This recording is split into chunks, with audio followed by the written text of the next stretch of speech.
یہ تو اللہ کی دین کا مہینہ ہے، ایک کا 70 مل رہا ہے اور 70 کا 700 گنا مل رہا ہے۔ یعنی یہ سارے نیک اعمال کوشش کریں کرنے کی میرے بھائیوں، لیکن ساتھ ہی ایک اور عمل کرنا ہے، وہ یہ ہے کہ اپنے آپ کو گناہوں سے بچانا ہے۔ یہ نہیں ہو سکتا کہ ایک طرف آپ روزے رکھیں، جھوٹ بھی بولیں، ایک طرف آپ نمازیں پڑھیں اور بدگوئی بھی کریں، ایک طرف آپ تراویح پڑھیں اور دوسروں کی برائی بھی کریں، آپ غیبت بھی کریں، چغلی بھی کریں، کینہ بھی کریں، بغض بھی کریں، حسد بھی کریں اور دوسروں کے خلاف سازش بھی کریں، اس کی ٹانگیں بھی کھینچیں، اس کا مال بھی ناحق کھائیں اور دوسرے گناہ بھی کریں۔ یہ نہیں ہو سکتا۔ روزے دار گناہوں سے بچنے والا ہوتا ہے۔ اللہ کے نبی صلی اللہ علیہ وسلم نے فرمایا، جس نے روزہ رکھا اور اس نے جھوٹ نہیں چھوڑا، اس نے جھوٹ پر عمل نہیں چھوڑا، تو اس کے لیے سوائے بھوک اور پیاس کے کچھ بھی نہیں ہے۔ یعنی ساتھ ہی ساتھ ہمیں گناہوں سے بچنا ہے۔ یاد رکھیے، کیا مختصر کیا کہ جس طرح ہم کھانے پینے کا روزہ ہے، جس طرح ہم کھانے پینے کا روزہ ہے، اسی طرح جھوٹ کا روزہ رکھیے، اسی طرح غیبت کا روزہ رکھیے، اسی طرح گالی گلوچ کا روزہ رکھیے، اسی طرح یہ زبان کا روزہ رکھیے کہ زبان سے ایسی کوئی بات نہ نکلے جو اللہ کو ناراض کرے۔ اسی طرح یہ کانوں کا روزہ رکھیے کہ کانوں سے وہ چیزیں نہیں سنیں گے جو اللہ کو ناراض کرے۔ اسی طرح یہ مائنڈ کا روزہ رکھیے کہ دماغ میں وہ کچھ نہیں سوچیں گے، وہ وہم و گمان نہیں لائیں گے جو اللہ کو ناراض کرتا ہو، جو اسلام کے خلاف ہو۔ دل کا روزہ رکھیے کہ دل میں وہ خیالات نہیں لائیں گے جو اللہ کو ناراض کرتا ہو یا اسلام کے خلاف ہو یا روزے کے منافی۔ اپنے ہاتھوں کا روزہ رکھیے، اپنی آنکھوں کا روزہ رکھیے کہ ہر وہ چیز دیکھنا چھوڑ دیں گے جو میرے رب کو ناراض کرتی ہے، جو میرے روزے کو نقصان پہنچاتی ہے، جو تقوی کے خلاف ہے، جو اسلام کے خلاف ہے۔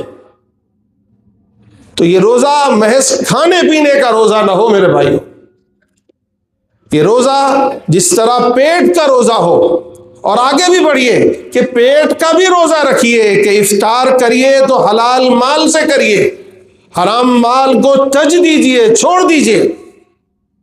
ایسا نہ ہو کہ دن بھر روزے رکھیں اور افطار حرام مال سے کر رہے ہیں، سارا روزہ بیکار، روزی کی برکتیں بیکار، ضائع۔ ایسا نہیں ہونا چاہیے۔ مختصر یہ میرے بھائیوں کہ یہ رمضان المبارک کا مہینہ انتہائی برکتوں کا مہینہ ہے، اللہ تعالیٰ کی طرف سے نوازشوں کا مہینہ ہے، مغفرت کا مہینہ ہے، اس کی رحمتوں کا مہینہ ہے۔ اس کی قدر کرو۔ اس کی قدر کیا ہے کہ اس کے ایک ایک لمحے کو غنیمت جانیے، اس کا صحیح استعمال کیجیے، اسے ضائع نہ کیجیے۔ یہاں وہاں کہیں ہوٹلوں میں، کہیں بازاروں میں مت ضائع کیجیے، مسجدوں کو آباد کیجیے۔ افسوس کی بات یہ ہے کہ اس وقت مسلمان مسجدوں سے زیادہ بازاروں کو آباد کیے ہوئے ہیں۔ رمضان کی راتیں عبادت کی راتیں ہیں، یہ گھروں کو آباد کرنے، مسجدوں کو آباد کرنے کی راتیں تھیں، لیکن افسوس کی بات یہ ہے کہ ہم اور ہماری مستورات بازاروں کو آباد کیے ہوئے ہیں۔ ہمارے ہوٹل جو سال بھر نہیں کھلتے تھے اب رمضان میں اور زیادہ کھل گئے ہیں۔ رمضان روزے کا مہینہ ہے، نہ کہ کھانے کا مہینہ۔ ہم نے اسے کھانے کا مہینہ بنا دیا ہے، جو رمضان بھر نہیں کھاتے وہ رمضان میں کھاتے ہیں۔ انتہائی افسوس کی بات ہے۔ جہاں کبھی گھومنے نہیں جاتے وہاں رمضان میں گھومنے جاتے ہیں۔ جو کبھی رات بھر جاگ کر ہوٹل بازی نہیں کیا ہے وہ رمضان میں ہوٹل بازی کرتا ہے۔ یہ کیا بات ہے؟ یہ ہم نے الٹا کر دیا۔ صحابہ کا حال تو یہ تھا کہ وہ مسجد میں آتے، رات بھر نوافل پڑھتے۔ ہمارے لیے یہ 20 رکعت مشکل پڑ رہی ہے، ہم اس اختلاف میں پڑ گئے ہیں کہ 20 پڑھے کہ 8 پڑھے، چھوٹی پڑھے کہ بڑی پڑھے، پہلے پڑھے کہ بعد میں پڑھے۔ صحابہ کا معمول یہ تھا کہ وہ رات میں جاتے تو رات بھر اللہ کی عبادت کرتے، ان کے ہاں رکعتوں کی کوئی گنتی نہیں ہوا کرتی تھی، پورا قرآن پڑھ لیتے رات بھر میں، یعنی پوری رات اللہ کی عبادت میں گزارتے، قیام اللیل میں گزارتے۔ ہمارا حال الٹا ہو گیا ہے۔ اس لیے میرے بھائیوں غنیمت جانو، رمضان کے دن کو بھی رمضان کی رات کو بھی، اسے ضائع مت کریے ہوٹلوں میں اور یہاں وہاں چائے خانوں میں، اور آج کل تو ماشاءاللہ وہ کرکٹ کا دور ہے، ورلڈ کپ چل رہا ہے شاید، تو تراویح میں اسکور دیکھے جا رہے ہیں۔ افسوس کی بات، کیا کرنے آئے ہو؟ جاؤ بھائی وہیں یاد کر لو۔ اللہ کو غیرت نہیں آتی ہوگی میرے سامنے بیٹھ کر کسی بادشاہ کے سامنے کھڑے ہو کر تم اسکور دیکھو گے؟ بتاؤ آپ مجھے، کسی بادشاہ کے سامنے، اس کے دربار میں، اس کے تخت کے سامنے کھڑے ہو اور وہاں اسکور دیکھو گے؟ افسوس کی بات ہے۔ اللہ کے لیے ایک اور بات کہہ دیجیے، موبائل کا روزہ بھی رکھو، موبائل کا روزہ رکھو، طے کر لو کہ موبائل ضرورت کے علاوہ رمضان میں 1 منٹ کا کوئی شارٹ نہیں دیکھیں گے، 1 منٹ نہیں دیکھیں گے انشاءاللہ۔ تو انشاءاللہ، ارے انشاءاللہ کہہ دو، نیت پکی کر کے، ہو سکتا ہے اللہ تعالیٰ رمضان میں اس طرح گزار دے، اور رمضان جیسا مومن کا گزرتا ہے سال ویسے ہی گزرتا۔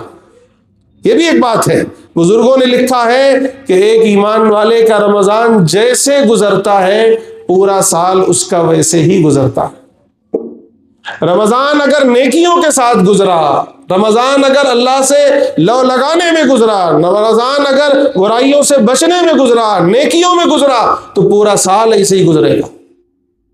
اس لیے میرے بھائیوں، اس رمضان کی قدر کرو، رمضان کے ایک ایک لمحے کی قدر کرو، ضائع مت کرو، اوقات کو ضائع مت کرو، اور روزے رکھو، تراویح پڑھو، تلاوت کرو، ذکر کرو، استغفار کرو، نوافل پڑھو، لوگوں کو کھانا کھلاؤ، لوگوں کو افطاری کراؤ، لوگوں کے کام آؤ، لوگوں کی مدد کرو، لوگوں کے گھروں میں راشن پہنچاؤ، لوگوں کو صدقہ و خیرات کرو، غریبوں مسکینوں کا خیال رکھو، اپنے رشتہ داروں کا خیال رکھو، پڑوسیوں کا خیال رکھو، گھر والوں کا خیال رکھو، خوب اچھی طرح اس رمضان کو واقعی رمضان بنا لو، اللہ تعالیٰ سے لو لگانے کا مہینہ بنا لو، اللہ سے دوستی کر لو، اللہ سے ملاقات کا گویا ایک مہینہ بنا لو، اللہ سے باتوں کا مہینہ بنا لو، اللہ کو راضی کرنے کا مہینہ بنا لو۔